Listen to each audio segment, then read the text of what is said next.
নমস্কার দর্শক বন্ধুরা, স্বাগত জানাচ্ছি আপনাদের সবাইকে আমার চ্যানেলে, যার নাম আয়ুষ দ্য ফিল্মি বুকওয়ার্ম। আমি আয়ুষ্মান। আচ্ছা, প্রথমে আমি ক্ষমা চেয়ে নিচ্ছি আপনাদের কাছে যে আমি আহ, একটু গ্যাপ নিয়ে আপনাদের সামনে আমার এই ভিডিওটা রাখছি। আসলে এই যে আপনি ব্যাকগ্রাউন্ড গুলো দেখতে পান আমার ভিডিওতে, কিছুদিন পর এই ব্যাকগ্রাউন্ড গুলো আপনারা আমার ভিডিওতে দেখতে পাবেন। কারণটা খুব সহজ, কারণটা হচ্ছে আমরা এই বাড়ি থেকে শিফট করে যাচ্ছি। যেহেতু আমরা এই বাড়ি থেকে শিফট করেছি, বুঝতে পারছেন শিফটিং এর একটা প্রসেস থাকে। সেই প্রসেসের মধ্যে আমিও তো এই বাড়ির একজন সদস্য, কাজেই সেখানে আমাকেও ইনভলভ থাকতে হয়। তো কাজের ফাঁকে বা ভিডিও স্ক্রিপ্ট লেখার ফাঁকে যতটুকু সময় পাচ্ছি পুরো সময়টাই আমার কাটছে এই প্যাকিং আনপ্যাকিং, বই নিয়ে যাওয়া, যে বইগুলো পড়বো সেগুলো সবার সঙ্গে ঝগড়া করে রেখে দেয়া।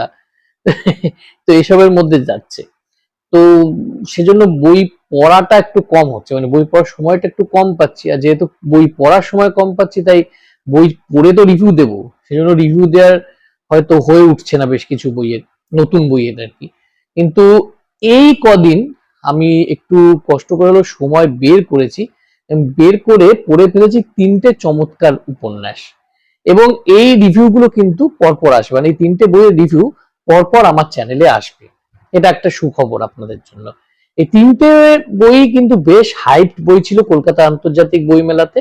এবং আমার মনে হয় এর মধ্যে একটা দুটো বইয়ের রিভিউ অন্যান্য চ্যানেলে হয়তো আপনারা দেখেছেন, বাট আমার চ্যানেলে you will get my take, মানে আমার কি মনে হয়েছে এই বইটা পড়ে, সম্পূর্ণ সেই আউটলুকটা আপনারা পাবেন। কাজেই এটুকুই বলবো, স্টে টিউনড। আর বইয়ের ছবি, মানে বইয়ের ব্যাক কভারের ছবি তো আপনাদের দিয়ে দিয়েছি, তো গেস করতে থাকুন বাকি বই দুটো কোন দুটো বই হতে পারে। আজকে যে বইটা নিয়ে আমি রিভিউ করব, আপনারা তো থাম্বনেল দেখেই নিয়েছেন, তাও বলছি আজকে রিভিউ করব এই বইটি। বইটির নাম ক্রস ফায়ার, প্রকাশ করেছেন পত্রভারতী, লিখেছেন রণদীপ নন্দী। এই রণদীপ নন্দী লেখা একটি বই আমি বছর দুয়েক আগে রেকমেন্ডও করেছিলাম। তো ওনার লেখা পড়তে আমার বেশ ভালো লাগে। উনি থ্রিলার ল্যান্ডের সঙ্গে বহুদিন ধরে যুক্ত। থ্রিলার ল্যান্ড আমার ভীষণ প্রিয় একটি অডিও স্টোরি চ্যানেল। তো এই বইটা কেমন হয়েছে, এই বইটি আমার কেমন লেগেছে, এই নিয়েই এই ভিডিওটি, একটি প্রতিক্রিয়া বলতে পারেন। তো প্রথমে বইটির টেকনিক্যাল দিকগুলো নিয়ে আলোচনা করা যাক। বইটি পৃষ্ঠা সংখ্যা হচ্ছে 224 এবং এর মুদ্রিত মূল্য হচ্ছে 325 টাকা। এর অলংকরণ করেছেন কৃষ্ণেন্দু মন্ডল। এবং এই বইটি আমি কলকাতা বইমেলা থেকে সংগ্রহ করেছিলাম, এবং তখন দেখতেই পাচ্ছেন, আমি এখানেও দেখিয়ে দেবো, লেখক আমাকে একটি সই করে দিয়েছিলেন। রণদীপকে ধন্যবাদ যে সেদিন স্টলে কিন্তু বীভৎস ভিড় ছিল, তাও তিনি হাত বাড়িয়ে আমার থেকে বইটা নিয়ে হাসি মুখে সই করতে পেরেছিলেন। মানে সেই গলদঘর্ম অবস্থায়, তার জন্য ডেফিনেটলি একটি ধন্যবাদ। মানে that was very nice of him, that was very sweet of him আর কি। এতে ভেতরে কেমন কোনো অলংকরণ আছে সেটা বলবো না, বাইরেই অলংকরণ রয়েছে। আর এইরকম করে কয়েকটা ছোট ছোট করে লোগো বানানো রয়েছে, একটা পিস্তল থেকে ফায়ার হচ্ছে। তাহলে বুঝতেই পারছেন, কাভারটা দেখেও বুঝতে পারছেন যে এর মধ্যে ভরপুর অ্যাকশন রয়েছে। এবং এই বইটিকে বলা হয়েছে বা আখ্যা দেওয়া হয়েছে যে এটি একটি টান টান রাজনৈতিক থ্রিলার, কিন্তু আমার সেটা মনে হয়নি। আমার কি মনে হচ্ছে সেটা আমি পরে আসছি। আগে একটু করে গল্পটা বলে নি, গল্পটার বিষয়ে এখানে কি বলা রয়েছে সেটা আপনাদের পড়ে শোনাই বরং। সেটা গল্পটিকে আরেকটু সহজবোধ্য করে তুলবে আপনাদের কাছে। কলকাতার একদিকে সেপারেটিস্ট মিছিলে দাবানল, অন্যদিকে অজানা অন্ধকারে মিলিয়ে যাওয়া নিরপরাধ কিছু মানুষের জীবন। সেই সময় শুরু হয় এই কাহিনী। শ্যামবাজারে একটা রক্তাক্ত ক্রস ফায়ার মুহূর্তে বদলে দেয় অরিন্দম চট্টোপাধ্যায়ের শান্ত নির্বিবাদী জীবন। স্ত্রী প্রিয়া নিহত, 5 বছরের ছেলে আরব নিখোঁজ। কিভাবে? এই সময় প্রবেশ ঘটে তুর্য ভট্টাচার্য, দিনের পর দিন বেকারত্বের পাঁকে ডুবে থাকা প্রাইভেট ইনভেস্টিগেটর।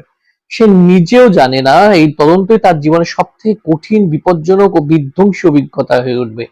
হারিয়ে যাওয়া আরবের খোঁজে নেমে তুর্য আবিষ্কার করে এই কেসটা নিছক নিখোঁজের ঘটনা নয়, সেখানে লুকিয়ে আছে রাজনৈতিক ক্ষমতার দানবীয় খেলা।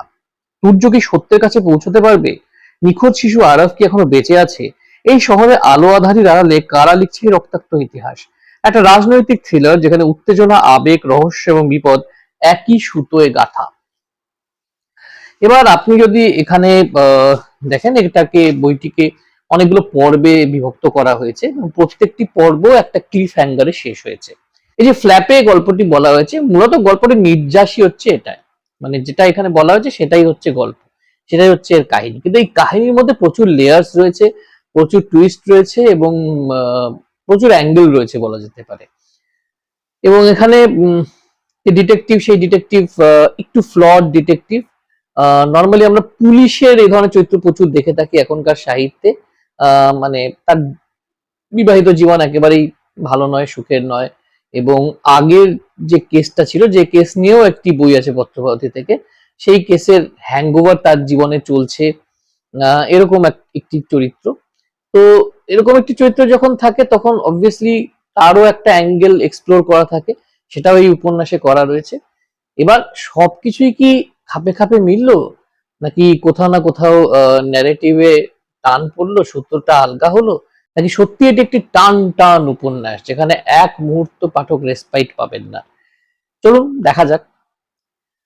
প্রথমে এই বইটিতে কি কি ভালো লেগেছে বলি, দুটো টেকনিক্যাল দিক বলি। এই বইয়ের ছাপা বাঁধাই এক্সেলেন্ট, মানে পত্রভারতী থেকে এক্সেলেন্সি এক্সপেক্ট করি আমরা, তাও বলবো যে এই বইয়ের ছাপা বাঁধাই বিশেষ প্রশংসার দাবি রাখে।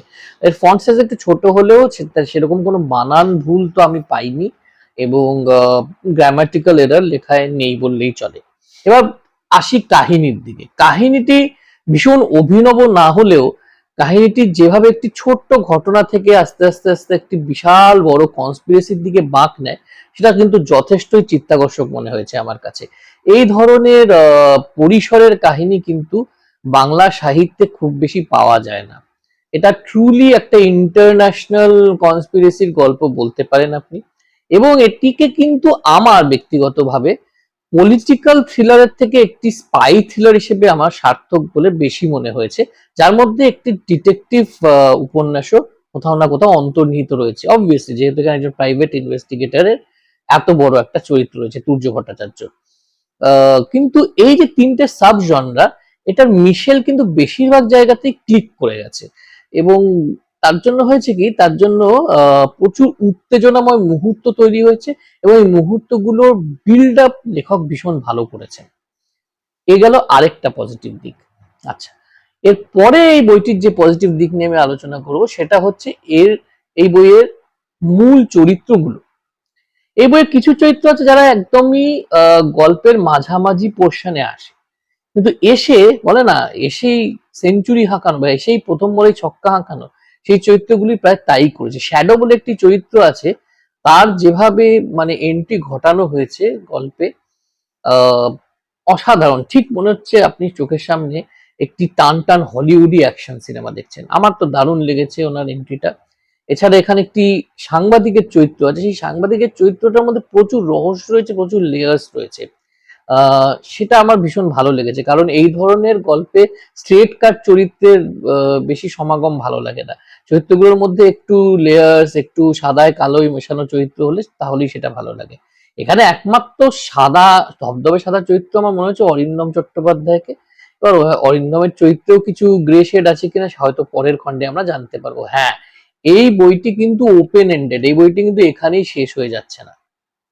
এই বইটিতে একটি চরিত্র আসছে, সেই চরিত্রই হয়তো মূল খলনায়ক হিসেবে দেখানো হবে, বা সেই চরিত্রটির পরিসর হয়তো আরো অনেক বেশি বাড়বে পরের খণ্ডে।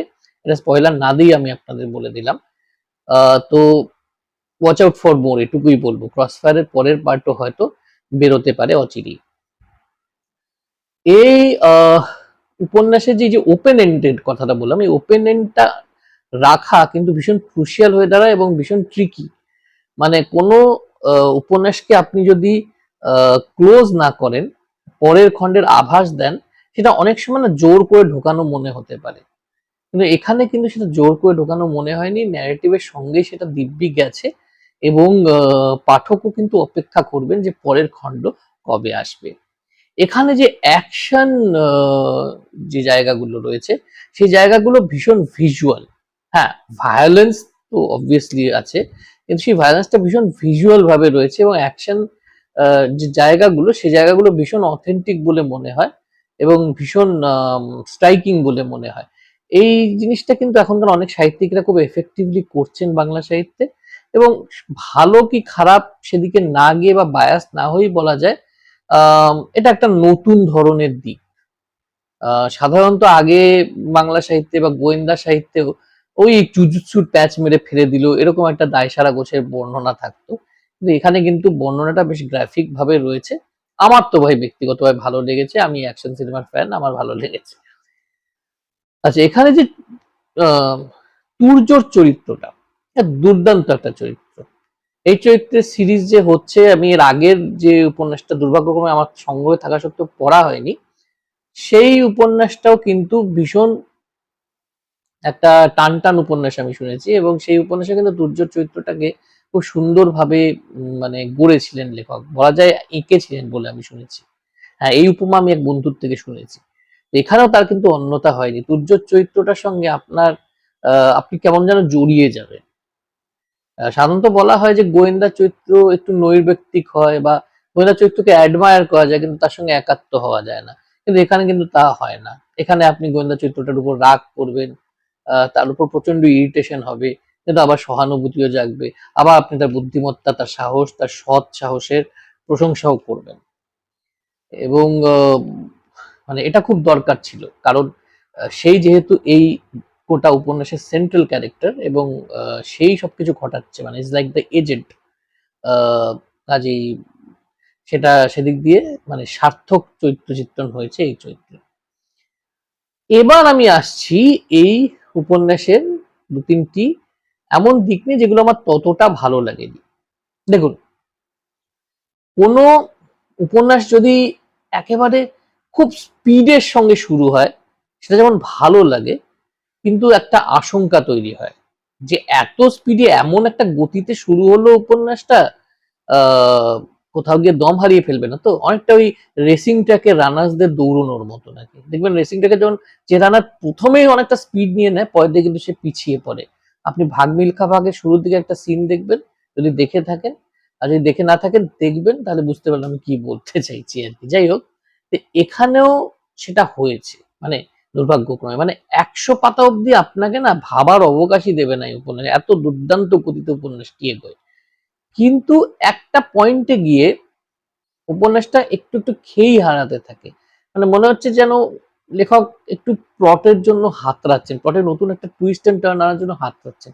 হ্যাঁ, সঙ্গে সঙ্গে সেটার থেকে তিনি রিকভার করে নেন, কিন্তু ওই যেটুকু পার্ট রয়েছে ওই পার্টটা একটু স্লো হয়ে যায়। এই ধরনের একটি মাল্টি জনরা থ্রিলার উপন্যাসে সেটা আমার মনে হয় বাঞ্ছনীয় নয়। আচ্ছা, এই বইয়ের আরেকটি জিনিস যেটা আমার তত ভালো লাগেনি, সেটা হচ্ছে এখানে এখানে তুর্য এবং তুর্যর সঙ্গে কিছু চরিত্র আছে, সেই চরিত্রগুলোর ইন্টারাকশন গুলো বা চরিত্রগুলো তার সম্পর্কগুলো যেন দানা বাঁধতে গিয়েও বাঁধে না। আমি বুঝতে পারছি যে এটা একটা শুরু, হয়তো এই সিরিজের শুরু, বা এরপরে এই একই টপিকের ওপর আরো অনেক বই লেখক প্ল্যান করছেন আনার। তাও কিছুটা যদি দানা বাঁধতে পারতো সম্পর্কগুলো, কিছুটা আরেকটু স্কোপ দেয়া যেত, তাহলে আমরা আরো বেশি সম্পর্কগুলোর সঙ্গে একাত্ম হতে পারতাম। আমরা কিন্তু তুর্যের চরিত্রের সঙ্গে খুব ভালোভাবে একাত্ম হতে পারছি, তার সঙ্গে যে এই ক্যারেক্টারগুলোর রিলেশন, সেখানে কিন্তু আমরা একাত্ম হতে পারছি না, কেমন যেন একটা ভাষা ভাষা ভাব সেখানে রয়েছে বলে মনে হয়। এমনকি তুর্যের সঙ্গে তার যে এস্ট্রেঞ্জড ওয়াইফ, সেই সম্পর্কটাও মানে শেষের দিকে দানা বাঁধলেও মাঝখানে কিন্তু একটু খাপছাড়া বলেই মনে হয়েছে আমার। এই উপন্যাসের আরেকটি দিক আছে, সেটাকে আমি খুব নেগেটিভ দিকে বলবো না, কিন্তু এই উপন্যাসে না একটা ছোট্ট বাচ্চার চরিত্র আছে, আরব বলে একটা চরিত্র রয়েছে, এবং এই আরব চরিত্রটার প্রতি মানে যেটা হওয়া উচিত ছিল সেটা হচ্ছে যে প্রচুর সিম্প্যাথি, প্রচুর স্নেহ, ভালোবাসা জন্মানো উচিত ছিল পাঠকদের মনে, তাহলে এই প্লটটা আরো বেশি স্কোপ পেত বলে আমার মনে হয়েছে। কিন্তু এখানে চরিত্রটির প্রতি আমাদের সেই ধরনের কোনো ফিলিং জন্মাতে পারে না। সেটা আমার আমার ব্যক্তিগতভাবে মনে হচ্ছে সেটা হলে আরো বেশি ইমোশনালি আমরা অ্যাটাচড হতে পারতাম। দেখুন, থ্রিলার হলেও একটা ইমোশনাল অ্যাটাচমেন্ট তো হওয়া উচিত, বিশেষ করে একটি ছোট্ট নিষ্পাপ শিশু, যার এই প্রসিডিংস এর মধ্যে কোন রকম কোনো ভূমিকাই থাকার কথা ছিল না, তার যখন একটা এত বড় ভূমিকা আসছে, তখন সেটাকে আরেকটু স্কোপ দিলে মনে হয় ভালো হতো। আহ, মানে তার সঙ্গে সূর্যর বন্ধুত্ব দেখানো যেতে পারতো, বা অন্যান্য চরিত্রগুলো একটা সুন্দর সম্পর্ক দেখানো যেতে পারতো। লেখক সে পথে খুব একটা হাঁটেননি বলবো না, কিন্তু খুব একটা হাঁটেননি আর কি। ব্যাস, এটুকুই। যদি আমি সার্বিকভাবে এবার এই উপন্যাসের কথা বলি, তাহলে বলবো যে ক্রস ফায়ার অত্যন্ত এঙ্গেজিং, বেশিরভাগ ক্ষেত্রে এঙ্গেজিং একটি থ্রিলার উপন্যাস।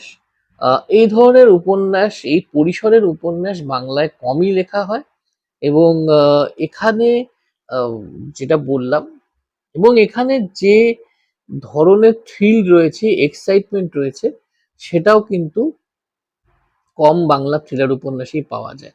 তাহলে আপনি যদি একটা দুরন্ত গতির রাজনৈতিক স্পাই থ্রিলার পড়তে চান, তাহলে ক্রস ফায়ার অবশ্যই পড়ুন। আবার বলছি, এর প্রকাশক পত্রভারতী এবং লেখকের নাম রণদীপ নন্দী।